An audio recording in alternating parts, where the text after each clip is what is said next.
Ya estamos grabando. Te comí toda la cabeza. Y entonces, ¿tú puedes decirme, por favor, cuál es esa relación que tú haces entre la literatura y lo pictórico? Hay que hablar duro para que grabe. Ay, ¿de cuál es la relación? Ya es la quinta vez que lo pregunto, la relación que tú haces entre la literatura y lo pictórico. ¿Por qué tú pintas escribiendo? Porque me encanta la ¿O por literatura. qué escribes pintando? Me encanta la literatura, me encantan los encanta. cuentos, me fascina. Y todo eso que absorbo leyendo estos cuentos, estas historias, viendo estas películas, estas fantasías, estas realidades expresadas a través de lo literario, se quedan en mí y necesito sacarlas a través de mi lenguaje, que es el visual. Yo no soy escritor, pero como toda persona necesito expresarme y mi medio es lo visual, así que hago esta traducción de lo literario a lo visual. Además, a veces, unas veces más que otras, por amor o por aprecio a una obra literaria. Considero que hay una gran gama, variedad de obras literarias, sobre todo venezolanas, que no han sido apreciadas o difundidas, y a través de mi obra pictórica, ilustrativa, visual, deseo hacerla llegar a un público bastante amplio, que gracias a estas ilustraciones digitales que publico por internet han sido vistas. Por ejemplo, la ilustración que hice de Vallesamuro de Camilo Pino, que es una novela venezolana que ganó en España un premio muy importante. Ese dibujo rodó muchísimo, lo vieron casi 50.000 personas a través de Facebook. 50.000 personas, de las cuales quién sabe cuántas leyeron la novela. Claro. O quién sabe cuántas después de ver eso fueron a leer la novela. Claro. Voy a ser muy puntual, o sea que no voy a ser continuo con las preguntas, o sea, continuo en tema, ¿no? También veo que en la mayor parte de tus obras hay dos temas muy particulares, que son personajes y antropomorfos. Entonces, ¿tú me podrías hablar primero sobre los antropomorfos? Bueno, me encantan los animales. Simplemente me fascinan los animales. Y las fábulas. La fábula es un género literario en el que a través de seres antropomorfos animales se narran, O sea, que en un tiempo muy corto. Sí, bueno. en la literatura. Se narra una historia con una moraleja. Sobre todo las de... Sí, es muy típico. En las culturas indígenas, a las cuales también aprecio muchísimo, sobran las historias de animales, porque ellos aprecian mucho la naturaleza. Sí, porque la mayoría de sus deidades son también animales. Son animales, Por ejemplo, sí. los mayas, los aztecas. Okay. Los guayú, Y los guayú también, claro. Pero más en particular en las comunidades indígenas del norte, ¿no? Sí. Y también lo puedes ver en Los tótems canadienses. Tótems canadienses también. Y sobre los personajes, tienes toda una gama de personajes, y tienes personajes muy particulares, tanto provenientes de la literatura por admiración desde un principio, desde la infancia, como por supuesto el mayor de los personajes, que es Lila Morillo. Háblame sobre los personajes y luego finalízame. Háblame primero sobre todos los personajes. ¿Qué implica para ti el reflejar, el expresar personajes en tus pinturas? Pero después, al final, sin necesidad de hablarme de esos personajes de Lila Morillo, al final me hablas sobre el personaje de Lila Morillo. En principio habría que hablar de por qué la figura humana. La figura humana está extremadamente presente, sobre todo el rostro, sí, en mi obra. Me fascina el retrato. Desde niño me encantaba retratar a la gente. Siempre retrataba a mis compañeros de clase del colegio. Incluso retratar a mis compañeros de clase era una de las formas de relacionarme más con ellos. Claro. Porque siempre fui una persona muy poco sociable y de muy pocos amigos. Incluso hoy día no soy muy sociable, ni de salir a fiestas, prefiero estar trabajando. Bueno, entonces desde niño siempre, incluso recuerdo una premisa infantil, la he recordado hace poco, que yo quería dibujar a todo el mundo, quería dibujar a todas las personas del mundo, porque me fascinaban los rostros, me fascina esta huella que es nuestra cara, que nos diferencia a todos y a cada uno. Ahora, más actualmente, me ha dado por pintar a personajes famosos de la música, personajes del mundo de la literatura, mis escritores favoritos, mis cantantes favoritos, porque me agrada el hecho de que a través de un personaje conocido, muchas personas se reflejan en ese personaje. La persona que admira o conoce, solo el hecho de conocer a Alice Cooper, por ejemplo, ve un retrato de Alice Cooper y se le mueve algo, porque recuerda todas las veces que ha escuchado a Alice Cooper, como la música de Alice Cooper ha estado presente en su vida. O por ejemplo... Klaus sí, Nomi, Klaus Nomi. Klaus Nomi. Que yo inclusive te eché la historia de Klaus Nomi para conmigo. Klaus Nomi. También Grace Jones. Grace Jones, también tengo historia con Grace Jones. Vamos a darle un besito. ¿Ves? Yo también. Claro. Bueno, no quisiera profundizar en los personajes en sí y el por qué los pinto. Simplemente No, porque- admiro su música y sé que muchas más personas las admiran. Perfecto. Y son una excusa plástica para trabajar la forma, la mirada, Los contrastes, los ojos, miradas, exacto. la plasticidad, Sí, la textura, es una locura. la energía de la pincelada. Sí. Aquí nosotros estamos frente a una pared donde podemos ver a Buffy Sainte-Marie, Divine, Marilyn Manson, Yoko Ono, Charly García, Pío Alvarado, incluso personajes del folclore. Trato, como ven, la premisa infantil mía de pintar a todo el mundo está muy activa. Sí. Y ya sé que no voy a poder pintar a todo el mundo, Sí. pero sé que pintando a esa persona que la mayoría de las personas admiran, esas personas se van a sentir reflejadas en esos retratos. Sí. Ahora, ¿por qué Lila Morillo? Porque Lila Morillo es un personaje, vamos pasando ahora a Lila Morillo, Sí. es el personaje que tiene 65, casi 70 años de carrera artística. Pongámoslo en 60 años de carrera artística tiene Lila Morillo. Una persona de 75 años, yo he conocido señoras de 74 años, conocí una señora guayú de 74 años, la señora me dijo, cuando yo era niña, Lila Morillo ya era famosa. Imagínate tú. Y la mujer me dice, esa señora me dijo, ella a mí no me gusta, a mí Lila Morillo no me gusta porque ella esto, porque ella aquello, ok, no le gusta pero la conoce y el solo hecho, y al ver un retrato de ella se le despierta algo, se le despierta algo en su memoria que empieza a recordar, que empieza, y ese es el porqué de Lila Morillo. ¿Por qué también? Porque soy zuliano, porque me agrada el Tú no eres folclore. zuliano, tú eres Yo tachirense. mi familia es toda tachilense, pero yo nací en Maracaibo, ¿Ah, soy sí? el único que nació en Maracaibo, que estudié en Maracaibo, y siempre he tenido, gracias a eso, una especie de desarraigo, porque yo en clase era el que hablaba andino, el que no decía groserías, el que se portaba bien, el que estaba todo el tiempo era dibujando, así como buscando el mundo interior a través del dibujo. Pero tal vez ese querer arraigarme en mi zulianidad Claro. me ha hecho, en parte, una pequeña parte, dibujar tanto a Lila Morillo, porque es un ícono zuliano por Claro. excelencia. Y admirar a los artistas zulianos que han sido mi mayor inspiración, los más arraigados a lo folclórico. Porque en el Zulia hay una escuela figurativa muy importante. ¿Sí? Bueno, Ángel Peña, Sí, Ender claro. Cepeda, Henry Bermúdez, Claro. especialmente ellos tres, Carmelo Niño, Claro. Emerio Darío Lunar, Claro. y su obra busca raíces en lo zuliano, aunque de un modo universal, como tiene que ser. Como debería ser. bueno. Postcard. Postcards. ¿Sacaste una o solamente o muchas? Varias. De diferentes. ¿Te las hizo Alexander? No, esas fueron por la exposición de Octubre Joven. Ellos hacen Postcard. totales de todas las Tuyas. obras. No.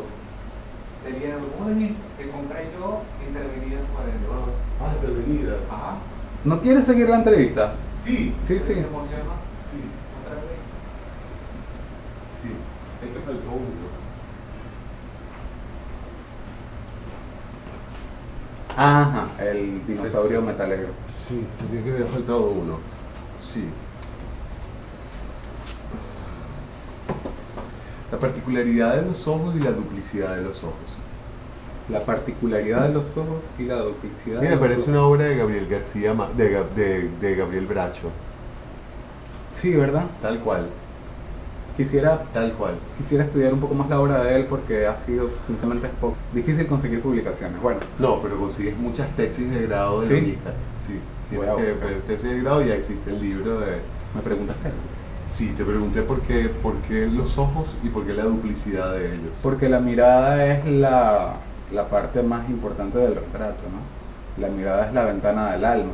Entonces, al multiplicarla por 4, tienes una mirada,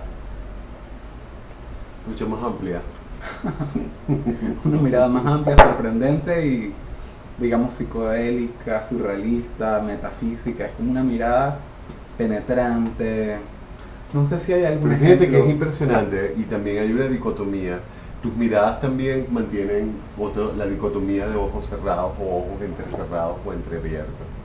A veces quiero expresar solo a través del rostro y la mirada cuando es un rostro como escultórico. Sobre todo cuando los rasgos son algo indígenas o africanos. Me interesa que esa fisionomía pictórica sea algo escultórica, ¿no? Los volúmenes. Porque la mirada es como conceptual, porque la mirada te habla de la personalidad, la mirada te habla, pero el rostro es más objetual, es más matérico. Entonces, es más volumen, a pesar que es bidimensional. Me da más posibilidades de trabajar la plasticidad y el concepto. Sino una obra más visual, estética. Cuéntame qué te ha dejado la experiencia académica con la experiencia de vida. Bueno, ¿Canalizaste algo al respecto? Sí, claro, lo he pensado muchísimo, porque es uno de los temas a debatir más fuertes entre los jóvenes artistas o los artistas de mi generación. Hay muchos. Recuerdo una vez estaba discutiendo con uno, nos decía a mí y a un amigo que él era un artista 100% desligado de la academia, porque la academia lo que hacía era dañar al artista. Y que él no Se y que siempre la mientras, historia. y él decía que mientras menos supiera de arte mejor porque más original era. Entonces ya luego Puede ser Pensé- para algunos, ¿verdad? pensé, bueno, si está bien para él, es bien por él. Pero hacer arte desde la ignorancia y parece que no es. O al menos que seas un Carlos Sánchez, lector de autor de libros, un cajón, como te llamé, el Michel.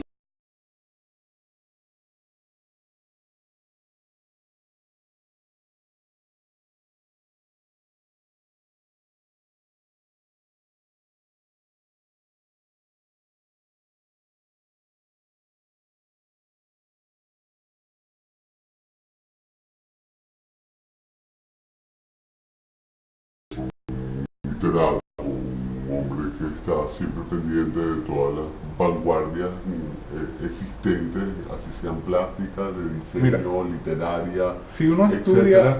Ajá. y tenga fundamentación. Sí. Y de repente, o al menos por ejemplo, Christian Fink también es un muchacho que es sumamente culto, por una cultura general buscada, por una cultura general inclusive asociada, pero nunca ha sido por procesos académicos como tales, ¿no?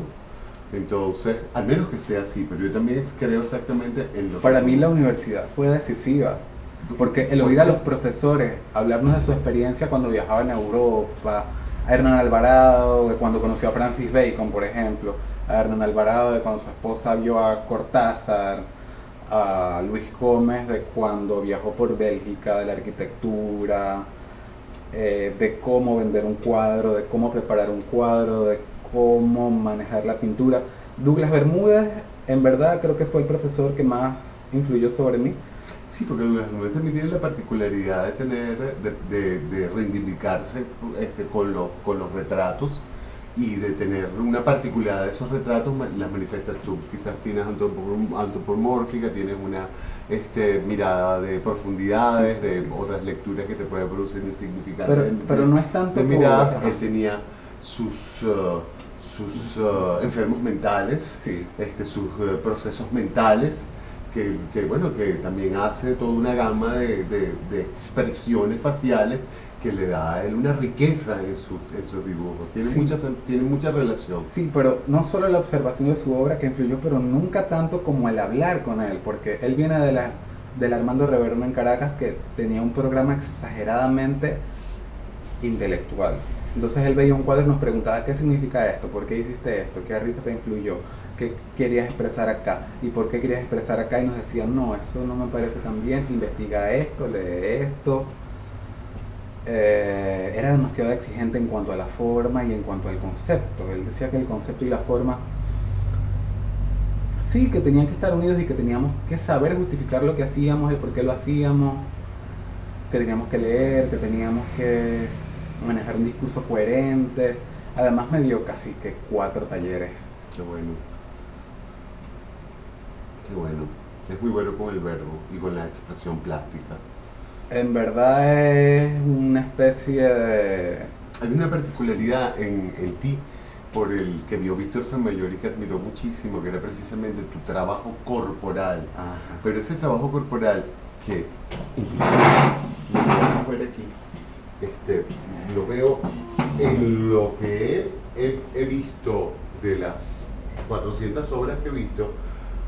Por primera vez estoy viendo un trabajo que te relaciona con tu propio trabajo corporal. O sea, tú no te hiciste allí como querías verte, tú te hiciste allí como te ves, como eres. Háblame sobre ese trabajo corporal y qué relación tiene con tu lenguaje expresivo plástico. Pues me interesaba mucho el contorsionismo desde niño. Ujú. Y desde niño siempre he tenido una relación con mi cuerpo de necesidad de expresión. Estudié danza, estudié ballet contemporáneo y danza contemporánea en Danza Luz. También estudié teatro y siempre he buscado de una u otra forma fusionar las artes escénicas con la pintura. Este autorretrato contorsionándome. Sí. Comienzan a salir, ¿no? Parece que uno comienza Sí, hay a hablar varios. y comienzan a salir. Sí, pero pareciera que fuera ya una época. O sea, ¿qué tan importante fue para ti en un tiempo y qué tan importante implica hoy en día? Fue muy importante cuando trabajé, por ejemplo, con la Casa Teatro, taller de la parcial de escenografía, decía el vestuario. Ujú.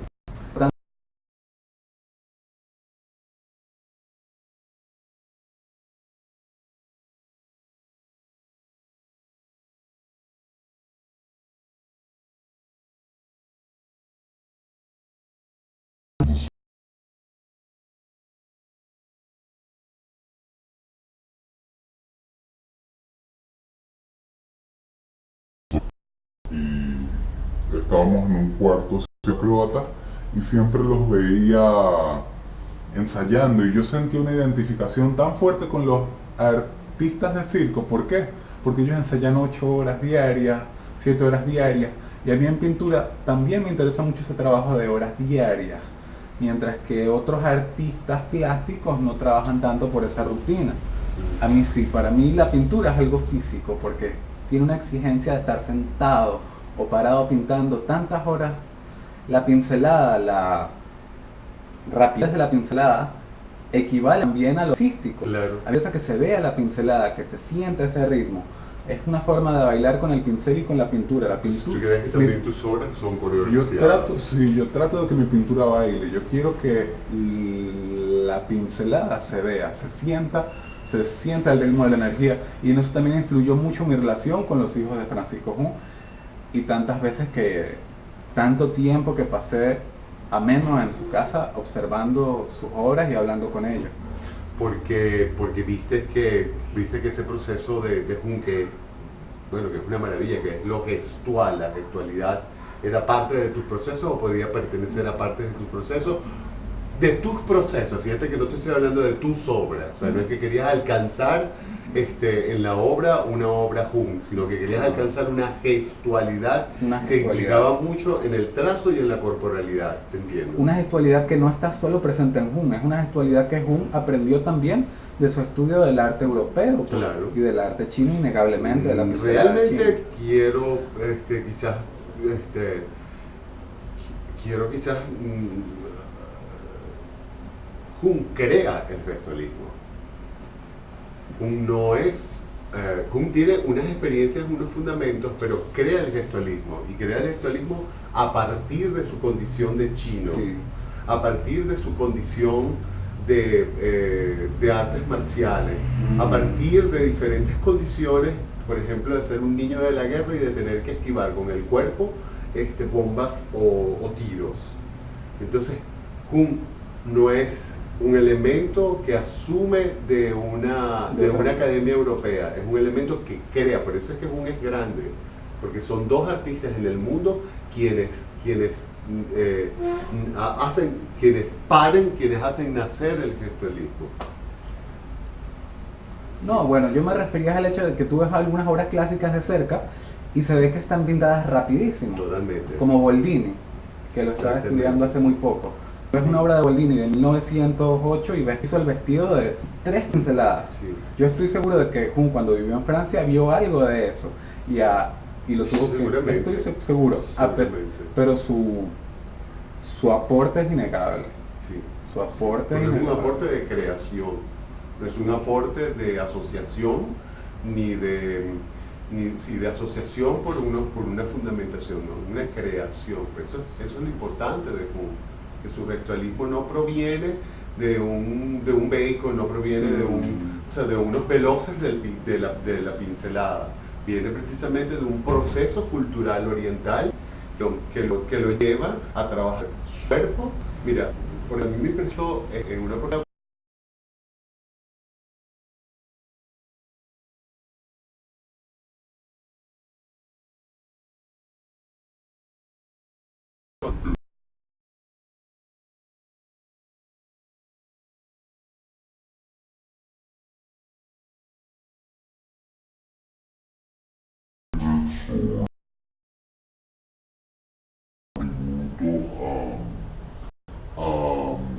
A Malú.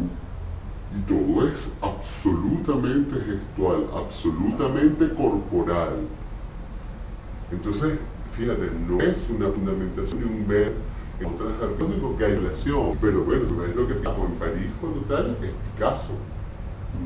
Y Picasso, un Picasso inclusive no el Picasso cubista, sino el Picasso tauriano. Entonces, más académico, más asociativo, que eso debe haber. Bueno, y no. luego comienza a hacerse precisa, pero yo, es mi cultura, Ajá. yo tengo mi proceso corporal y mi proceso gestual, es esto lo que quiero hacer, y bajo el impacto de una gran noticia que era el apoyo, comienza Paco a llamar sus ojos y a flotar. Que porque flotaba. Entonces afectó. Te metiste con Paco.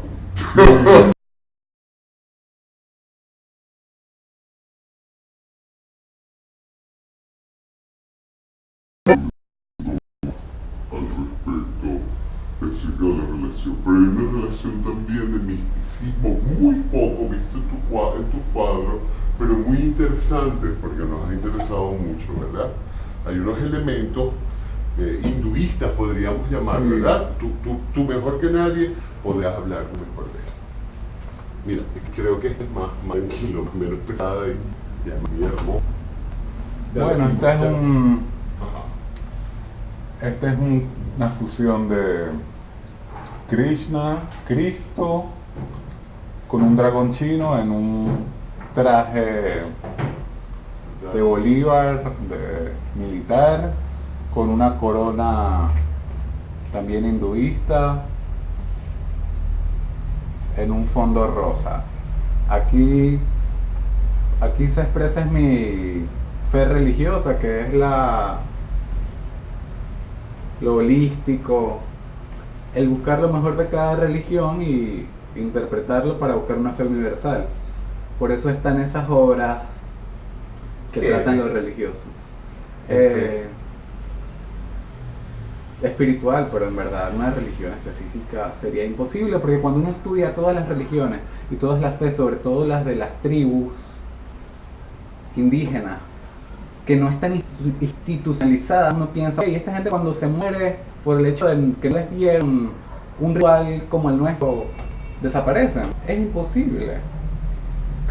Simplemente existe una interpretación cultural del ser espiritual, pero no existe ninguna cultura o población que no crea en entes espirituales. Entonces, ¿cómo ser ateo y no creer en nada espiritual?